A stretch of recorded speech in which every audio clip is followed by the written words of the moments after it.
Kia ora, g'day and welcome to the history of Aotearoa, New Zealand. Episode 63, Casting a Wide Net. This podcast is supported by our amazing patrons. If you want to support Hans, go to patreon.com/history Aotearoa. Last time, we started our discussion on kupinga, Māori nets, from huge nets that would require thousands of people to operate to small nets that only needed one or two. We also talked a bit about the tapu surrounding kupinga and what that involved. Today we're going to continue talking about nets and get a bit more into the specifics of each net and what they were used for and how they were operated. The mātauranga around nets and fishing in general was passed down over many generations of observing fish habits in rivers, lakes and the sea, and testing what tools and methods did and didn't work. As such, the European method of just dropping a line wherever you feel and hoping for the best was seen by Māori as kuware, ignorant or naive. One of the aspects of this mātauranga was of course maramataka, the lunar calendar, and Hiroa potentially implies that the European solar calendar may not have been very effective as a method to track when to fish for what. The sort of things they were looking at were things like the rains in autumn indicating the start of the eel migrations from the rivers to the sea. Quote, thus from nature's calendar, the Neolithic fishermen received their orders as to what traps, nets or hooks to select, and what spot to seek on inland river, coastal reef or deep sea fishing ground. The careless leaving to chance marks the degradation of barbaric culture and the advent of a higher civilization. End quote. I can't tell if that last sentence is meant to be sarcasm or not, but it definitely feels like a dig at Europeans. Before we get into the different types of kupinga, I'd like to talk a bit about what they were made of, which I know we have talked about before, and I probably sound like a bit of a broken record, but I think it's important to keep these ideas in your mind. Harakeke, flax, was the main thing that was used to make nets. Someone who was very skilled at making nets would select leaves based on their thickness just from feeling them with their fingers. The harakeke would then be hung up and dried for a couple of days before being woven into a net, which would help the knots to not loosen, as would happen if fresh cut leaves were used. It would then be split down into small strips, with the middle rib being discarded. The harakeke part would form the bulk of the net by being the actual netty bit. But as we have talked about last time, some nets had hoops in them to give them some more structure and rigidity. These hoops were usually made from supplejack, which was easy to split. They were also used as elastic spreaders on some traps, and arched handles for crayfish pots, so that's kinda cool. Manuka was another popular material that gave long, tough poles for handles on scoop and bag nets. Tane kaha, celery pine, was used for similar purposes, as well as fishing rods to catch warehou. Mako mako also made for half-decent handles, but it was a bit more fragile, so wasn't used as often. We won't go too much into how each net was made, but hopefully we all know vaguely what a net looks like and can work from there. Plus, by and large, the way Māori made nets was actually quite similar to how Europeans made nets, though sometimes they did things in reverse. So, let's crack in to some specific nets, starting with the scoop net. Korapa, scoop nets, were unbaited nets with a wooden handle that were used sideways to scoop up fish, hence the name. They're similar to European landing nets for trout, if anyone is familiar with those. From korapa, we can divide them into three further types based on their target species: kehe, kahawai, and warehou. Kehe, or granite trout, were plentiful in the rocky shores of the east coast of the North Island, feeding mostly on seaweed. As such, their seasonal movements are influenced by the growth of seaweed throughout the year, which in turn affects how and when kehe are caught. Catching kehe can even be further broken down into three types of scoop nets across 7 different catching methods.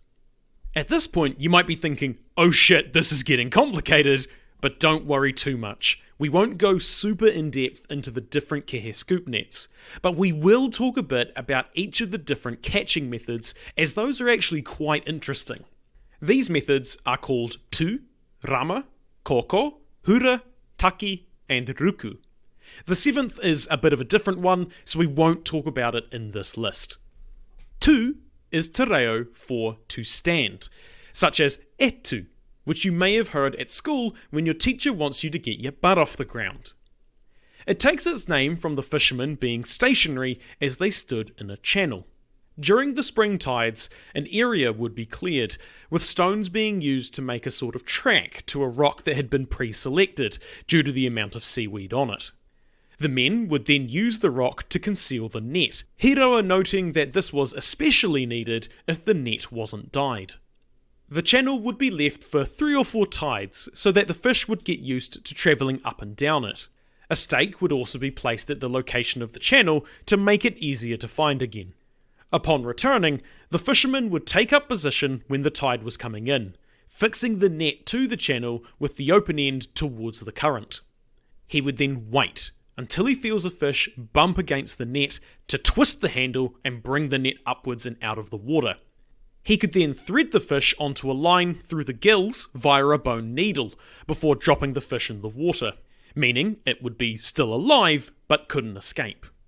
Hiroa doesn't say why this was done, but I assume it was to store the fish until they were done fishing and keep it alive so it would still be fresh.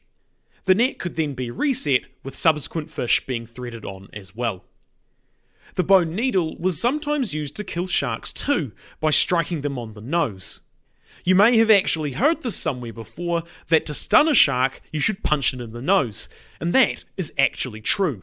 They have these little pores in there that allow them to detect electrical currents, which is part of how they hunt, so when you punch them in the nose, you're essentially disrupting that sense, kind of like if you poked someone in the eyes. When killing a shark, they would make sure not to spill blood in the water, or at least as best as they can, as this would attract other carnivorous animals. Stingrays could also get into the net, but they would be released straight away, as they were usually more hassle than they were worth. Stingray was sometimes eaten, but these channels were set up in fairly deep water some distance from shore, so it wasn't ideal to get into a tussle with a ray. Additionally, stingrays were known to break nets, and the fishermen wouldn't have something to actually kill it with, so it was a losing fight all round. As they released the stingray, it would often be given a poke to get it moving. Other fish that were caught with the tu method were kahawai, tāmuri, and moki. Rama, meaning torch, was when fish were caught by torchlight at night. Although, when I say torch, I obviously don't mean little glass bulbs powered by batteries. Usually, they were made of strips of kahikatea, white pine, because they had a lot of flammable resin. The kehe would be attracted towards the light, which would lead them straight into the net. Sometimes, when trying to find the kehe, they would be found sleeping, so the net would be placed in front of it and the fish prodded with another person's foot, scaring the fish into the net. Koko was the most popular method used by Māori, as it could be used at any time of the year. This required 2 men, one with a pointed net and the other with a pole just over 2.5 meters long. The person with the net would be the one with the most experience, knowing all the channels and best spots for catching the fish, as well as the fact that the job of using the net was a bit more technical than the pole. As such, they would lead the way so as to not step anywhere to scare the fish away. Once in position, he would put the net in the water and the person with the pole would stand away from the channel. When he was ready, the netter would yell to their partner for them to advance. The one with the pole would walk across the channel and prod it in front of them, gradually walking towards the net. This would naturally startle the fish towards the net until they bump into it, which is when it would be twisted up like they do in the tu method. The netter would instruct the poler to stop until they had threaded the fish onto the line and would then tell them to resume. This process would continue until the poler reached the netter. This would usually allow 3 or 4 fish to be caught until the team moved on to the next channel. This method was also best used after it had been raining, when the water was a bit dirty, and the fish couldn't see what was going on or where they were going. Hura was used during the day, especially when the water was a bit rougher or discoloured from the rain. Rocks that had lots of seaweed were marked, and the fishermen would walk amongst them. They would place the net on the side of the rock and push the fish into it by feeling around with his foot and turning over any small stones, which the fish may be feeding from, to get them to swim into the net. This is the reason it is called hura, meaning to reveal or turn over. Taki is similar to hura, but it's at night. The same kind of rocks are selected during the day, usually in March, which is when the seaweed would be plentiful. Night is when the kehe would be out feeding on the algae, and as the waves rose, they would rise with them to feed on the higher up algae on the rocks. When the water recedes, they would sometimes be seen clinging onto the seaweed by their teeth before letting go. This one observation is what led Māori to figure out the taki method of catching them.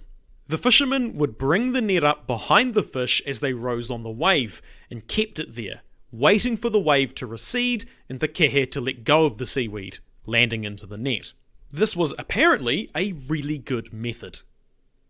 Ruku was used in deeper water and used a lot by Te Whānau Apanui, but it wasn't known to Ngāti Porou, which are the two iwi that most of this information comes from.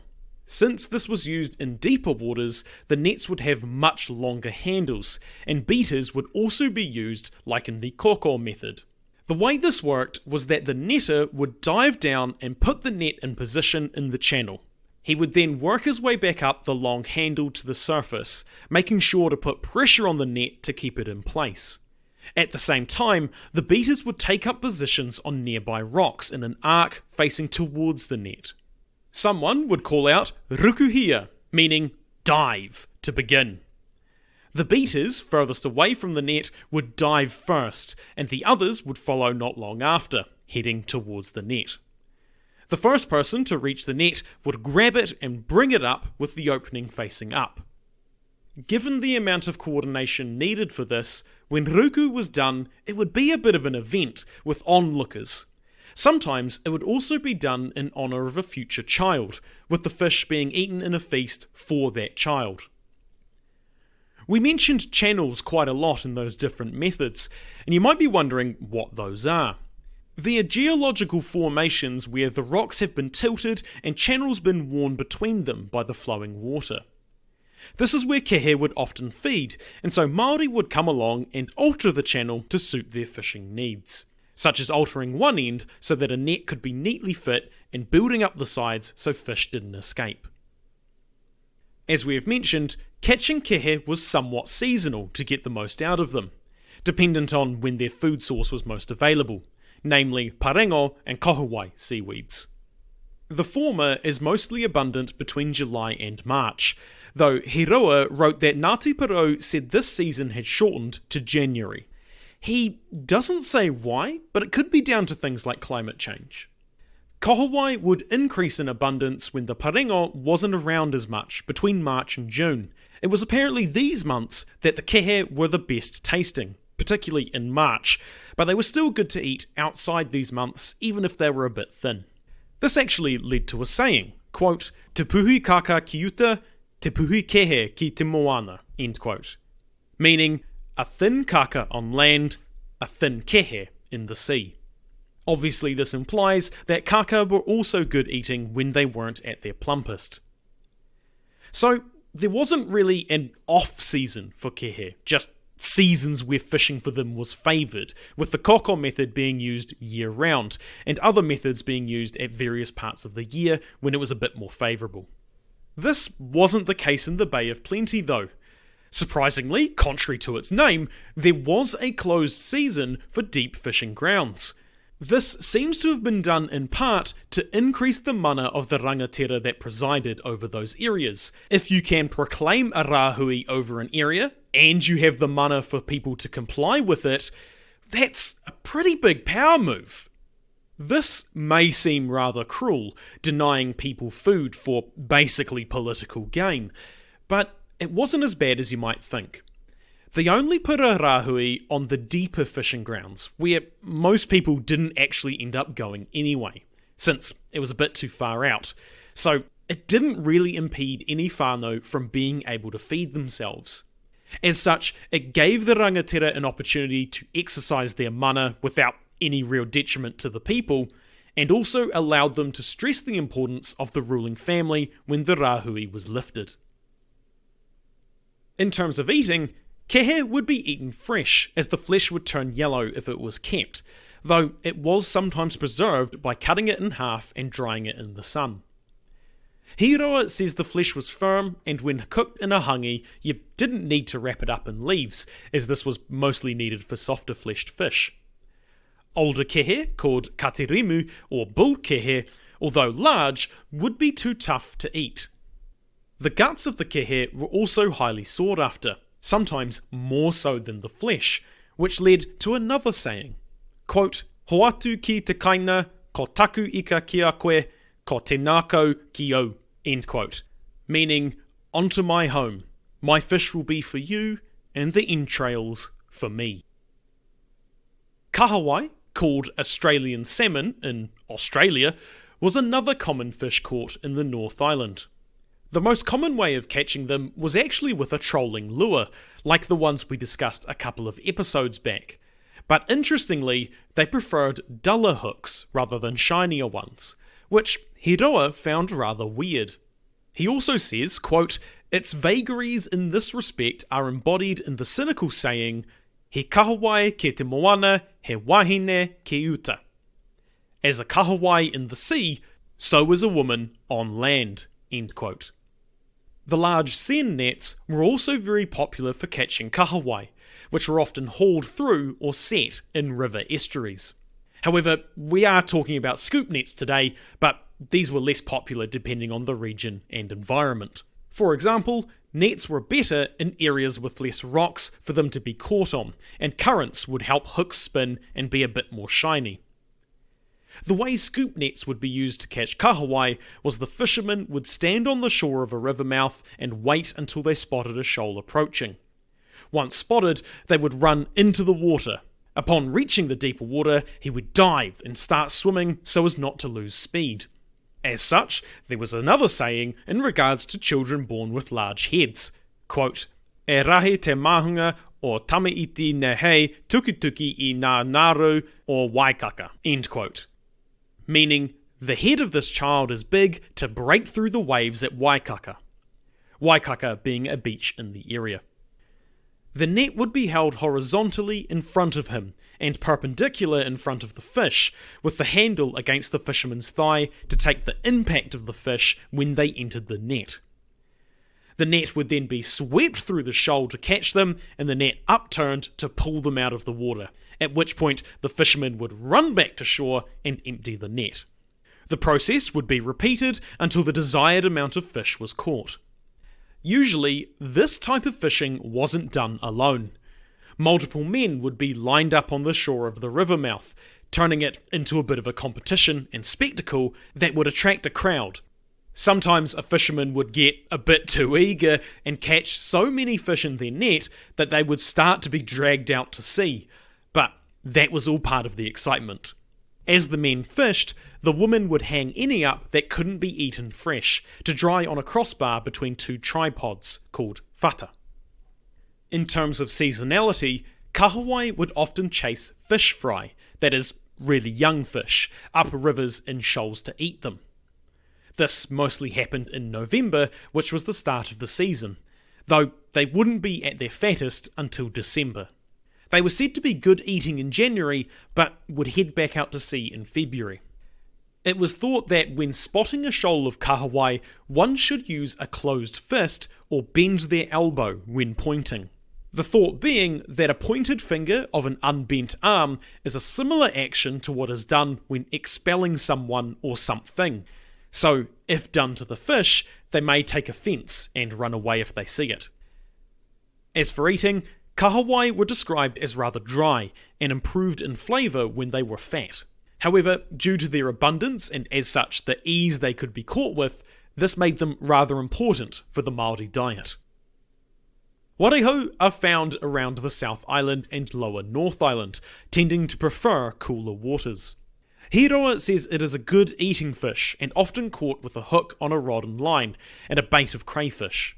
Ngāti Porou told Aotearoa that the warehou south of Gisborne were too tender in the mouth to allow them to be picked up with a hook once they were close to the waka. So instead, they used a landing net to finally get them in the boat. Landing nets were also called korapa, the same as scoop nets, which can cause some confusion.